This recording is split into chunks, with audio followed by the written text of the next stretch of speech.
Olá, amigos. Nós estamos iniciando mais um Papo do Bem pela Rede Luz Espírita. Eu quero desejar muita paz, muita harmonia a todos e agradecer a participação de vocês no nosso programa. Hoje nós vamos falar sobre viver hoje. E para esse Papo do Bem, nós convidamos o meu amigo Márcio Larrañaga, que é estudiosíssimo da doutrina espírita e tem sempre participado conosco nessa tarefa. Portanto, eu agradeço a sua participação, viu, Márcio? E já passar para você falar sobre esse assunto que tem muito a ver com o dia de hoje. Eu que agradeço a oportunidade dos amigos, doutor Aguinaldo Navarro e toda a sua equipe, porque é sempre uma grande oportunidade que nós temos de falar do bem, de falar de Jesus, de falar dessa doutrina espírita. E como disse o doutor Aguinaldo, a gente tem que estudar muito mais. Estudamos pouco, há mais de 30 anos, isso aí para nós ainda é assunto a ser dedicado com profundidade, porque enquanto nós estivermos encarnados, temos que estudar muito, pois é a advertência do Espírito da Verdade. Na verdade, é um novo mandamento, Espíritas instruí-vos. E ontem, em Palestina, falando com os nossos irmãos de lá, a importância que temos que ter o foco principal na instrução. Então, temos que estudar muito a nossa doutrina. Allan Kardec ainda, aí eu faço até uma brincadeirinha, eu falo, hoje eu vou dar uma pizza e uma coca 2 litros para quem falar que lê o livro A Justiça Divina segundo o Espiritismo. Quem leu? Aí o pessoal fica assim, aquele silêncio. Mas vou falar outro título, que tem outro nome, que é O Céu e o Inferno, de Allan Kardec. Ou A Justiça Divina, segundo o Espiritismo. Aí as pessoas dão risada, brincam, mas é porque nós somos desatentos. A doutrina é muito profunda, ela nos mostra as coisas que ainda precisamos descobrir para melhorar o nosso dia a dia. A nossa vida só vai ser melhorada quando a gente entender com profundidade esta doutrina. E a nossa vida presente, né, doutor Aguinaldo? Que é o que nós vamos bater um papo hoje. Hoje é o dia mais importante da nossa vida. E o Espiritismo nos ajuda muito nisso, né? Então, mas sem dúvida. E outra coisa, estudos estatísticos mostram que 80% das pessoas vivem no dia de ontem. 15% vive no amanhã. Só 5% vive o dia de hoje. Então, o viver no amanhã cria uma ansiedade muito grande. E hoje nós estamos vivendo um momento de profunda ansiedade, né? Ficar no ontem, naquele ontem que, na grande maioria quase absoluta, é um ontem negativo, que a pessoa não esquece, rememora, ressente, fica trazendo à baila para minar nossa força psíquica. Quer dizer, essas duas situações não é nem um pouco boa. Jesus deixou claro para a gente, né? Não vos inquieteis pelo dia de amanhã. Por outro lado, ele disse assim, quem olha para trás não é digno do reino dos céus. Então, o que sobrou para nós? Viver o dia de hoje, não é? E esse presente também está totalmente contaminado pelo estresse, né? Excesso de presente. É as nossas maneiras de entender e de enfrentar as coisas. Um passo de cada vez. O dia a dia é feito disso. E um minuto após um minuto. Então, certa vez, Francisco de Assis estava regando suas rosas e aí chegaram e perguntaram para ele, o que vai acontecer com... se você fosse morrer daqui 1 hora, o que você faria? Se você fosse desencarnar daqui 1 hora, ele falou, eu continuaria regando as minhas rosas. Então, viver o dia, o momento, o presente, é para nós também uma ciência. Se as estatísticas mostram 80% está no passado, 15% no futuro, os 5 que sobrou, são 5 não, dá 15, né? 15, né? 5. 5. 80, 90, 5%. Os 5% que sobrou, a gente vive no estresse. É aquela pressa demais, aquela tensão demais, é não fazer as coisas com amor, Porque é difícil a gente entender isso. Mas quando a gente não faz as coisas com amor, esse presente já fica prejudicado. Por exemplo, uma mulher, uma dona de casa, que está fazendo a sua comida. Se naquele momento em que ela está picando a cebola, preparando o arroz, temperando a carne, ajeitando a salada, se naquele momento o seu espírito não está vibrando ali com alegria, com amor, com gratidão, todo aquele processo ali já sofre influência do estresse, das preocupações, entra o passado, preocupação com o futuro. O seu momento presente já fica, vamos dizer assim, distorcido. Então, fazer as coisas com amor, passo a passo, é a qualidade de vida que a gente deve buscar, né, doutor?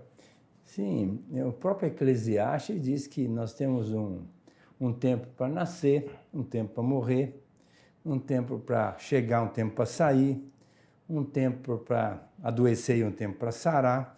E vamos dizer assim, tudo tem seu tempo. Uma mulher que engravida, por exemplo, ela vai ter que ficar 9 meses com o nenenzinho ali, curtindo aquele nenê, né?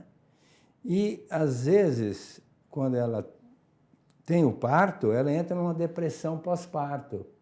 Por quê? Porque muitas das vezes ela passou uma vida pensando, meu Deus, como é que eu vou fazer com esse neném nascer? Será que eu vou dar conta? Será que eu vou ter competência para assumir? E fica só no amanhã, e não curte a gravidez. E nessa de ficar questionando esse amanhã que vai ser daqui 9 meses, quando chega na hora, ela vai desencadear uma depressão pós-parto. Exatamente porque gerou essa ansiedade durante uma gravidez inteira e na hora a gente sabe que a ansiedade no pico máximo pode desencadear uma depressão. Então, ela se deprime, é chamada depressão pós-parto. Passado um tempinho, ela vai ser tratada, coisa e tal, vai perceber que vai cuidar bem do neném e volta à sua integridade psicológica. Então, é muito importante que a gente curta o momento. Eu faço cirurgia e eu sempre falo para quem está comigo, olha, vamos agora concentrar naquilo que nós estamos fazendo, porque se você ficar pensando naquilo que eu vou fazer à noite ou até em alguma outra época, eu posso esquecer um objeto dentro do abdômen da pessoa, porque eu estou fora da sintonia. Então é importante ter sintonia com aquele momento que nós estamos vivendo. Se você está conversando com um amigo, curta teu amigo. Você está em casa, almoçando com a sua família, curta aquele momento.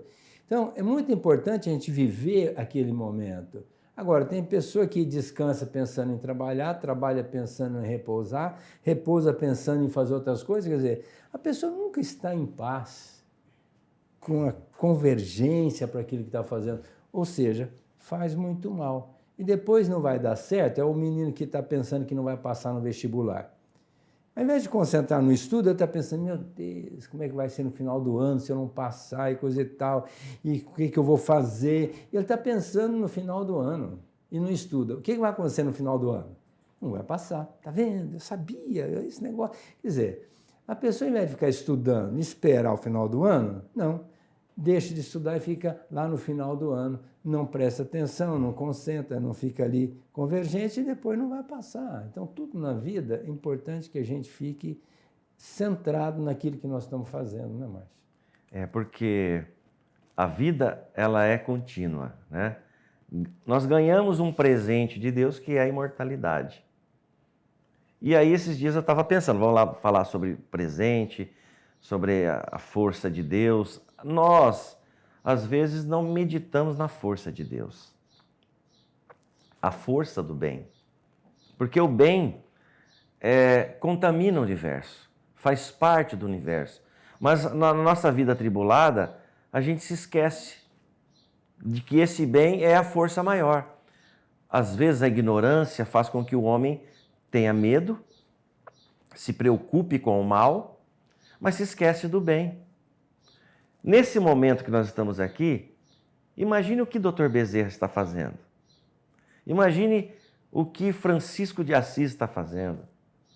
O que Chico Xavier está fazendo nesse momento. Eles estão fazendo bem, porque o bem já faz parte do seu mundo mental, do seu espírito imortal. Então, nesse momento, eles estão irradiando luz aonde eles estão. Por que que nós não estamos assim? Por que que nós não passamos a fazer parte dessas criaturas que começam a irradiar o bem? Imagine quando as pessoas se aproximavam de Jesus. Imagine a sensação de sentir a energia daquele mestre. Esses dias eu estava vendo vocês viram aí uma imagem na internet que pegaram o Santo Sudário e foram transformando pela inteligência artificial na face de Jesus. Vocês já viram isso, né? Eu não vi. A inteligência artificial foi pegando ali o Santo Sudário e foi moldando a face de Jesus. Aí eu pensei comigo mesmo, mas nunca a inteligência artificial vai conseguir transmitir o olhar, a energia que Jesus produz com o seu pensamento divino.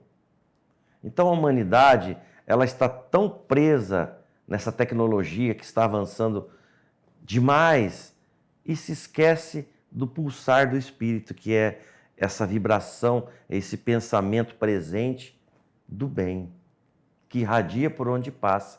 Quando a gente se aproximava do Chico, ou se aproxima de uma pessoa querida, como o nosso irmão Tadeu de Araxá, a gente já sente a diferença, porque eles estão vibrando numa faixa tão elevada que os problemas começam a diluir. É que nem você ir para lá, vou falar com o Chico dos meus problemas. Eu nunca tive essa oportunidade, só consegui pegar na mão dele. Mas, quando chegava perto da pessoa, parece que tudo desaparecia. As questões, os problemas, porque a vibração presente daquela pessoa é puro bem. Ô Márcio, e a gente sabe que durante uma vida nós estamos aqui para mudar todo o nosso comportamento. E tudo que passa pela nossa mente vai impregnar nosso perispírito e vai ser o molde de futuro corpo. Então tem muita gente hoje que lamenta ter um corpo doente. E às vezes até uma mente doente também, porque não é só doença física, às vezes é doença psicológica. E a pessoa vai passar uma vida sem preocupar em mudar. Ontem mesmo foi na casa espírita, aí no Francisco de Assis, uma moça para falar comigo. E ela, fazendo tratamento psiquiátrico, já tentou suicídio 2 vezes, e um ódio mortal do mundo. E ela foi lá conversar comigo. Eu falei, minha filha, você não vai ficar boa nunca se você ficar só na dependência das pessoas, ou ficar na dependência dos remédios. Você, para ficar boa, sair desse emaranhado que você se encontra, você vai ter que buscar Jesus. Ele é o modelo e guia da humanidade. Onde é que você vai encontrar Jesus? No Evangelho. Até todas as religiões que se primam por elucidar o Evangelho, ótimo! Você é católico ou evangélico, ou se tornar agora espírita, você tem que buscar Jesus. A problemática nossa está na nossa ignorância, na nossa indiferença a essa proposta crística. Então as pessoas querem resolver sua problemática. Vai desencarnar, não melhorou nada, ou quase nada, e vai voltar na próxima existência. Vai voltar, meu Deus, o que aconteceu comigo? Quer dizer, que sofrimento é esse? Olha, se nós estamos aqui para aprender, para crescer, para progredir, para melhorar, ótimo! E os parâmetros, nós sabemos, é a lei divina, é a proposta crística. Hoje nós sabemos que os Espíritos têm trazido para nós, através da doutrina, esclarecimentos maravilhosos, sobejos, para a gente poder ter noção sobre a nossa vida, para poder aproveitar melhor a nossa vida, plasmar um novo perispírito, para que nós tenhamos um corpo mais saudável, que tenhamos uma mente mais lúcida, mais aclarada e melhorarmos progressivamente espiritualmente. De outra forma, as pessoas passam no afã de ganhar dinheiro, de ficar rico e de gozar a vida. Tudo bem, mas na próxima vai voltar tudo de novo, porque espiritualmente não melhorou praticamente nada. E a gente, você já até mencionou aí, o grande segredo para o nosso progresso é fazer o bem. Orar pedir ajuda do alto, uma sintonia com Deus, né, com a espiritualidade amiga, e fazer o bem. Em qualquer setor que estejamos, nós precisamos fazer o bem. E isto é uma questão de ótica. A gente enxerga aquilo que está dentro da alma. Tem muitas pessoas que projetam situações embaraçosas porque dentro dela está tudo embaraçado. E nós temos que nos esclarecer. Não conhece a ti mesmo. Então, ontem eu disse para essa moça, vem para cá, vamos estudar a doutrina, vamos estudar o Evangelho, vamos conviver juntos, vamos trabalhar no bem. Nós temos 33 departamentos aqui, todos voltados para o bem. Engaje em um deles, mas faça alguma coisa, senão você vai esperar sempre a sua cura de uma maneira equivocada, porque a problemática está dentro de nós e nós somos os artífices do nosso destino, não é mais? É por isso que o Espiritismo é essa doutrina esclarecedora. As criaturas precisam muito mais de esclarecimento, precisam entender o porquê da sua vinda aqui na Terra, como o senhor disse muito bem. Nós estamos reencarnados para melhorar a nossa condição de antes, que não era muito boa. Então, nesta vida, nós viemos para isso. Se a gente focar em coisas materiais, nós vamos desviar o foco da encarnação. A matéria nós precisamos para poder viver aqui o período de aprendizado. Então, o conhecimento faz parte da nossa busca pela felicidade. E aí a gente entra naquele livro de Leon Denis, O Problema do Ser e do Destino e da Dor, sobre as potências da alma. Um capítulo muito importante. E lá ele fala da vontade como uma potência da alma. Sem a vontade, nós não conseguiremos fazer muita coisa. A vontade de querer. Quando a gente tem vontade de viver melhor, de sermos felizes, esta já é uma potência que vai nos impulsionar. Com o conhecimento, nós vamos direcionar as nossas ações. Então é preciso estudar muito, buscar as melhores formas de viver, melhor forma de falar, de vestir, de se alimentar. Às vezes nós estamos buscando felicidades onde nós só vamos encontrar dor, sofrimento, doença. Então precisa o espírito querer ser feliz. Esse querer tem que estar ativo em cada um de nós. E o estudo ajuda muito isso. Então a gente convida as pessoas para mergulhar nos estudos, porque sem estudo fica muito difícil. O nosso Paulo de Tarso, ele deixou muito claro, hoje é o dia.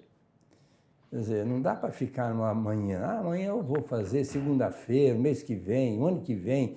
Essa história de jogar para frente é só uma maneira de disfarçar a nossa indiferença à nossa transformação, à nossa busca interior da nossa condição espiritual para melhorá-la, né? Então, não vamos deixar para amanhã, seja hoje. Se hoje bateu a vontade de uma casa religiosa, vamos até lá. Se hoje é de pegar um livro, pega o livro. Se hoje é buscar um amigo, busque esse amigo que possa nos orientar, nos esclarecer. Se hoje a gente quer contactar com Jesus, vamos pegar o Evangelho, porque é ali que nós vamos encontrar toda a proposta de Jesus, é no Evangelho. Então, vamos estudar. E do momento que a gente começa a estudar, nós vamos perceber duas coisas. Primeiro, que nós não sabemos nada. E segundo, que a gente vai encontrar tantas respostas para as nossas indagações, que aquilo é um descortinar, um dealbar, um horizonte que se abre. Assim, meu Deus, mas tem tanta coisa pela frente, que legal! E aí nós vamos nos motivar e vamos levar a efeito o nosso progresso. De outra forma, vamos ficar sempre naquela do coriango, né? Amanhã eu vou, amanhã eu vou, amanhã eu vou. Dizem que o coriango, ao cantar, fala assim, não é? Mas, bem, na verdade, se a gente puder trazer o pássaro para o ser humano, eu estou dizendo que tem muito coriango por aí. Amanhã eu vou. E não aproveito hoje, agora, hoje, vamos ao centro, vamos ao estudo. Hoje nós temos estudo na nossa casa, das 8 às 9h30 da noite. Vamos lá estudar a doutrina, vamos conhecer melhor Kardec, vamos entender melhor Jesus, vamos entender melhor a nossa vida, porque tudo tem regra. Regra para jogar qualquer esporte, né? Uma regra para você dirigir um carro, regra para tudo. Tem regra para viver também. Então nós precisamos estar estudando quais são as regras para a gente não transgredir. Porque no momento que a gente transgredir, é responsabilidade nossa. E tem muita gente que está deixando para depois. E a vida é tão rápida, a gente desencarna muito cedo, e aí fica o questionamento, o que eu fiz da minha vida? Aí é só esperar uma nova, para começar tudo de novo, entre aspas, quase da estaca zero. Nós, no Espiritismo, nós temos a doutrina que nos esclarece e nos ensina sobre Jesus. Jesus foi o mestre, é o mestre da humanidade. E ele tentou passar para todo mundo as leis que regem a vida. A lei de ação e reação, quando ele disse, a cada um será dado segundo suas obras. Então Jesus é o mestre que nos ensina e nós não queremos acreditar nisso. A gente acha que é melhor levar vantagem na vida, a gente acha que é melhor deixar os outros fazerem para nós aquilo que é capacidade e competência nossa. Nós não acreditamos nessa lei, mas toda vez que a gente começa a colher aquilo que a gente plantou, a gente se assusta, fala, ixi, voltou para mim. Voltou porque tudo volta. Albert Einstein tem uma frase interessante. A vida não dá, não empresta e nem se apieda. Ela simplesmente devolve aquilo que nós damos a ela. Então nós não acreditamos ainda nessa lei de ação e reação. Por isso que a gente maltrata os outros, por isso que a gente é preguiçoso para ler, para estudar, porque a gente não acredita. Mas se a gente não investir no nosso intelecto, nós vamos ficar ignorantes. Se a gente não procurar ser mais gentil com as pessoas, nós vamos criar antipatia que afasta. Se a gente não for mais bondoso, nós não vamos atrair bondade para nós. Então nós precisamos acreditar nas leis que regem a vida. E é isso que Jesus veio nos ensinar. Muitos pensam que Jesus veio curar. Jesus, cura-me. Toca aqui, Senhor, me salva. Jesus até quer fazer isso. Mas se você tem uma úlcera gástrica nervosa, né, doutor? O pessoal fala que é úlcera nervosa. Não existe isso. Quem é nervoso é a pessoa, né? O senhor que é médico sabe disso. Não existe úlcera nervosa. É a gente que é nervoso e desenvolve essa úlcera. E Jesus quer nos ajudar. Aí ele vem e cura a úlcera nervosa. E a gente continua nervoso. Vai nascer de novo com o novo corpo e vai ter aquela ursa nervosa, como o povo antigo falava, né? Então Jesus veio para ensinar. As pessoas querem que Jesus cure a gente, mas que a gente continue fazendo as mesmas coisas erradas que são as causadoras de nossos maiores problemas. Jesus é o mestre e nós precisamos aprender com ele, né? Lembrando que o que a gente mais refuta é a dor. Dor física, psicológica, espiritual. A gente não quer sofrer. Mas a dor, segundo os benfeitores, é reservada aos eleitos do Senhor. Por que a gente tem a dor? Porque nós não atinemos até, nós não valorizamos até então a proposta de Jesus. A gente está vivendo o ego, né? Eu e depois eu e mais eu. Quando, na verdade, o mais importante nesse contexto é o outro. Porque o outro é o nosso sparring, o outro é o nosso, vamos dizer assim, o nosso desafio, o outro é o nosso caminho, o outro é aquele que vai fazer com que a gente cresça, progrida, melhore cada vez mais, vencendo as nossas imperfeições no relacionamento com ele. Se a pessoa é complicada, vamos ter mais paciência. Se a pessoa é muito dura, tenha mais humildade. Agora, esse indivíduo com o qual nós vamos conviver é que nos motiva a nossa transformação. A gente não pode alijá-lo da nossa vida. Estamos perdendo um grande instrumento de lapidação da nossa alma. Então, quando a gente entende que o outro é importante para nós, aí nós vamos valorizar esse outro. E até agradecer a Deus pela oportunidade dele entrar na nossa vida.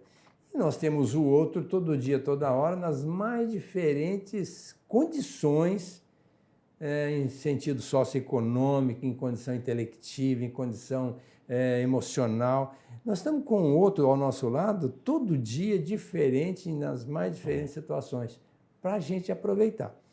Eu acho muito interessante, achei até uma colocação interessante do Paulo, que esteve aqui conosco, dizendo que nós progredimos em etapas.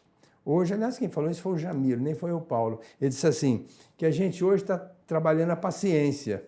Amanhã, ou seja, noutra encarnação, nós vamos trabalhar a tolerância. No outro, a humildade. No outro, a abnegação e assim por diante. Nós vamos juntando as virtudes. Quando nós estivermos com todas essas virtudes, aí vem o amor, que é o resultado de tudo isso.